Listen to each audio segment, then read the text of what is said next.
Welcome everybody to Firestorm. This is your first look at the new Battle Royale game mode coming to Battlefield 5 just next week now in a few days time, and this footage was captured at a recent Game Changers event in Stockholm where EA flew a bunch of community members and myself out to be the first in the world to try out this game mode and experience what Criterion and DICE have been creating behind the scenes. So a big thanks to EA for including me and inviting me out there. Now in this video I'm going to give you my first impressions of the game mode, and just to set that up properly, this is based on just 90 minutes of game time, so I've barely even scratched the surface at this point. I'm just going to say what my experience was and basically just leave it at that until I can get some more hands-on time next week when the mode actually launches. And by that point, you'll be able to play the mode as well for yourself, and then you can come to your own conclusions. The footage in this video will have minimal cuts in it to show some proper gameplay within the mode, and I won't be editing it directly to show something that I'm referring to in the commentary, since that'd break the flow of the gameplay. Once Firestorm launches, I'll have a bunch more informational and tutorial style content that will be going up on my channel, diving into some greater detail. Okay then, let's just start from the beginning. Your staging area is an airplane hangar. It's redesigned from the one that's present on the aerodrome map, and it includes a bunch more props, but not all 64 players will spawn into the hangar. There's a couple of other hangars that those players will spawn into, and I think it's just because the hangar itself would be too small to have 64 players in it. In the hangar, there's a bunch of references to Solace, something mentioned in a behind-the-scenes trailer for Battlefield 5 single player. The narrator, Mark Strong, said the word into the microphone, and then he was told that that was top secret. This image of a bust is shown on a large flag inside the hangar. That same image can be seen on the helicopter, on various crates around the world, and you can even see it on the shoulder patch here in the Firestorm trailer. Easter egg fans, start your engines.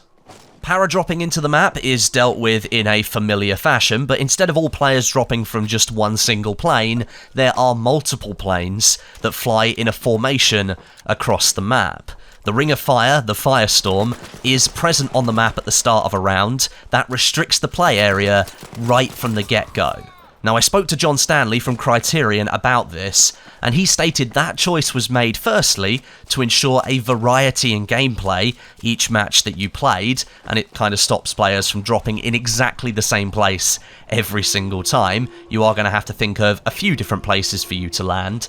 And secondly, it's to make sure that the maximum 64 player count was contained in a zone that would keep gameplay moving all of the time. One of the biggest issues with Battle Royale games is that mid-game lull. Sometimes things can really slow down. Criterion is trying to solve that by starting with a smaller area than the entire map allows. Once you've popped your parachute, guided yourself down, and your feet hit the ground, you know what to do. Go and find some loot. Whatever it is, equip it, and hope you're the one who gets to shoot first. You get 2 primary weapon slots, and an additional slot for a pistol, so you can carry 3 firearms at any one time.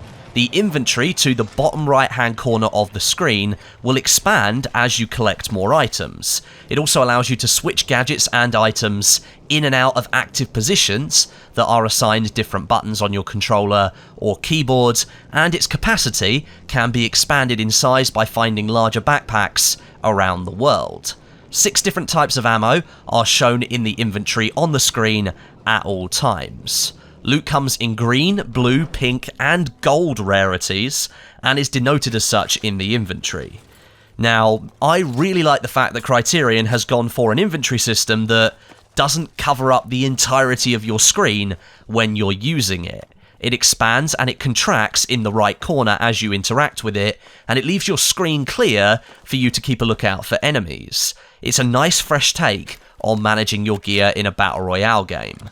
However, linked to this inventory system is of course directly looting from the environment, which in my opinion right now is one of the few weak points that Firestorm has. Looting, as you might already be able to tell depending on where the footage is at the moment, it is a bit finicky, and a bit finicky is probably putting it lightly. In certain scenarios, it can be downright annoying. If multiple items are close to each other on the ground, pinpointing which thing you want is quite difficult, and at the moment, items just sort of sit through each other. The collision of items wasn't working correctly in the build that I played, which meant things ended up stacking on top of each other.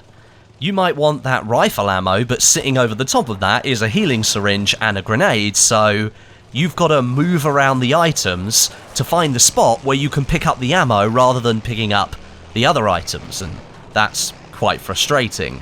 There's no proximity inventory either, like there is in other Battle Royale games, and there's no death box. So when you kill an enemy, their loot becomes available to you, obviously, but it sort of just farts out onto the ground in this fountain animation, and it becomes an absolute mishmash of items, especially closer to the end game where players are carrying a lot of loot. There's a lot of items on the ground when you kill another player.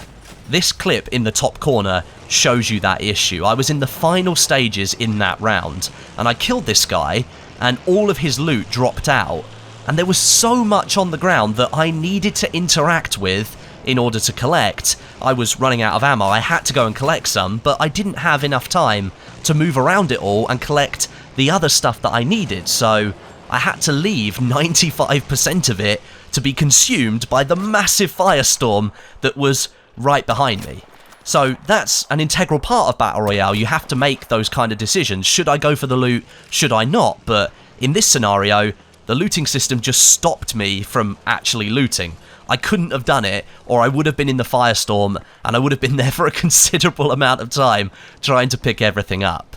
There's an issue here at the moment that needs to be solved. A death box containing all of those items and an added inventory UI element above the current one in the top right hand corner might be a good way of solving this problem. That way, instead of having to physically pick things up from the floor, you can use your inventory to switch things around and drop things that you don't want anymore. And again, I spoke to John from Criterion about this. He knew it was an issue already, and the team are looking at ways of dealing with this and improving the situation, but it is my understanding that this is the version of looting that is shipping with Firestorm, and it is something you need to be aware of. Looting right now is just not in a great state, I'd say. Whilst we're on the topic of loot, let's discuss health, weapon damage, and armor. Firestorm takes your base health up to 150 and gives you up to 150 added armor protection as well, giving you a maximum total of 300 before you're taken into the man down state. In that man down state, you have another 150 health that needs to be taken from you before you're 100% killed. Your health can be replenished with a healing syringe, and you can carry a bunch of those in your inventory, but armor works slightly differently. To get armor, you need to find armor plates on the map and apply them to your soldier. Each armor plate has 50 health. At the start of a round, you paradrop with a basic armored vest on, which only allows you to equip one armor plate, but other vests can be found around the map by looting, and they open up more slots to a maximum of 3, allowing you to boost up to a maximum of 300 HP, 150 health, and 150 armor. Extra armor plates can be carried in your inventory, and a lovely little animation plays when you swap the plates in and out as they get damaged. Now, as a side note, weapon damage in Firestorm, I believe, is almost identical to multiplayer, minus a couple of changes, I think, to bolt action rifle damage and drop off, but obviously, with a larger health pool, the TTK, the time to kill, is greatly extended, and that's something you will need to account for. Also, some more things whilst you're in that man down state. You can be revived, and you also have access to a pistol or a melee weapon, depending on what you had equipped at the time, and you're able to crawl around in that man down state as well. However, once you're completely killed, there is no respawning. You're out for the rest of the round and you're put into a spectator cam, where you can either watch till the end of the round, or you can quit and start a new match. Personally, having now played Apex Legends for the best part of a month, I'd love to see if Criterion and DICE could implement a respawning system into Firestorm later down the line, as respawning is a big part of the core Battlefield gameplay loop, but I wouldn't say it's a massive issue not having it here either. I'm used to Battle Royale games being one life only experiences, and respawning only recently came to light with Apex Legends, so the fact that it's not here doesn't really bother me. Could it be a good feature in the future? Maybe. We'll have to wait and see. The map itself, Halvoy, is beautiful. It's massive, it's a harsh environment, it's really varied, and in my opinion, well designed for a Battle Royale game. Different locations offer different types of combat, there's plenty of cover in more urbanised areas, most of which is destructible as well, and visibility is about on par with what currently exists in normal Battlefield 5 multiplayer. The snow sections of the map aren't as barren as the screenshots revealed the other day have led us to believe, and the weather in these locations can change with differing levels of snow and cover. The Ring of Fire, that thing is just hella scary. Get too close to it and your soldier will start gasping in pain as the heat from the flames just starts to overwhelm you, and it just makes you actually want to run away from the storm. The Ring in other Battle Royale games doesn't have that kind of fear factor with it. This one made me move, whereas in other Battle Royale games, I might have tried to move outside the zone for a bit or take a hit on health as I see enemies running past and I don't want to be detected.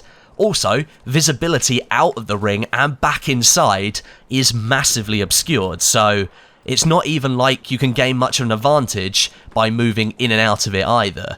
I've played a lot of Apex Legends over the last month, and not once have I ever been scared of the zone getting me in that game, but here, in Firestorm, it's completely different. I don't want that ring coming anywhere near me at all. As the firestorm shrinks, you really do feel like this tension. The fire starts to take a bigger and bigger effect on everything that's happening. All these buildings getting destroyed around you, naturally forcing players together.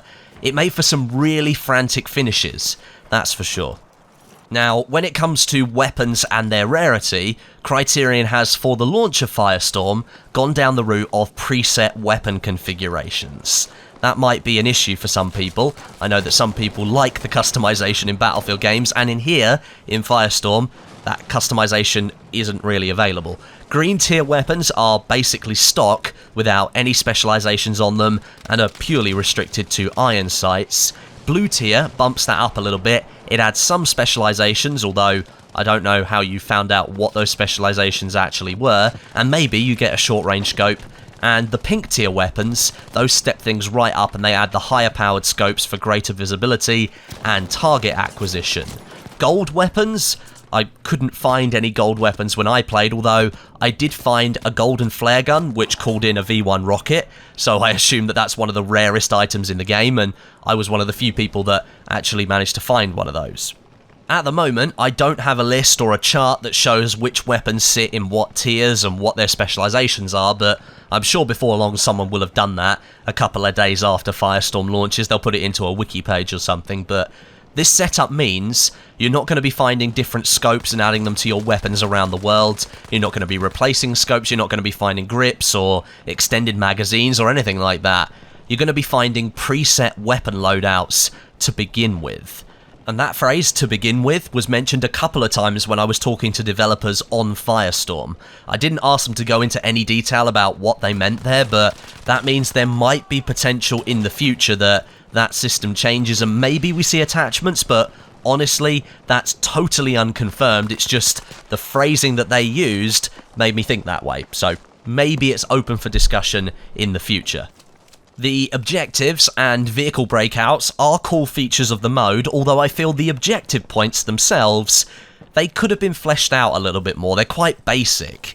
They're literally carbon copies of conquest flags, or at least the ones I interacted with were of that variety, and all you had to do was just capture them to unlock some rare loot.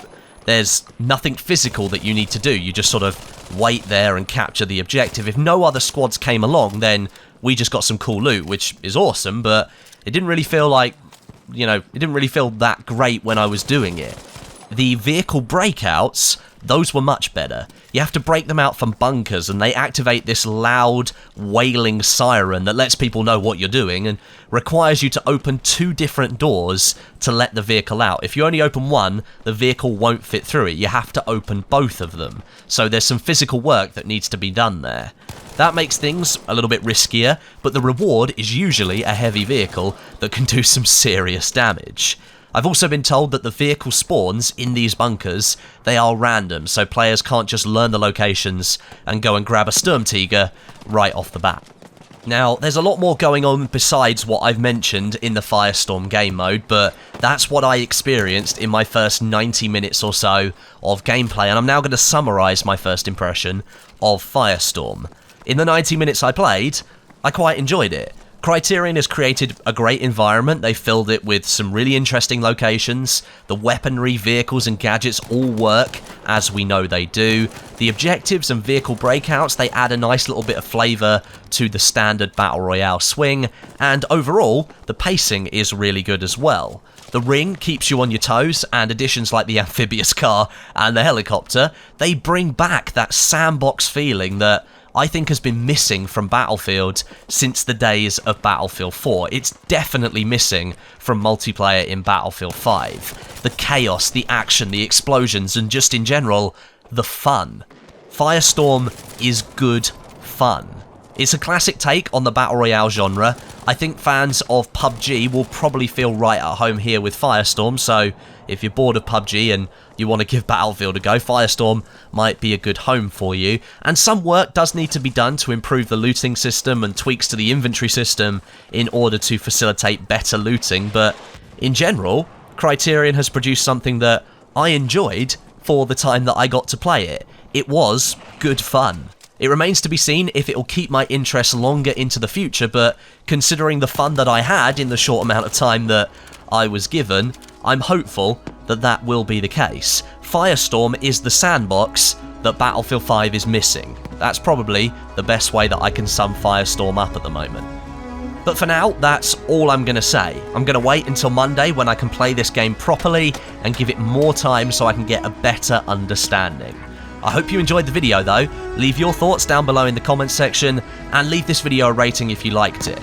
But until next time, my name is Westie, and I'll catch you guys in the next video.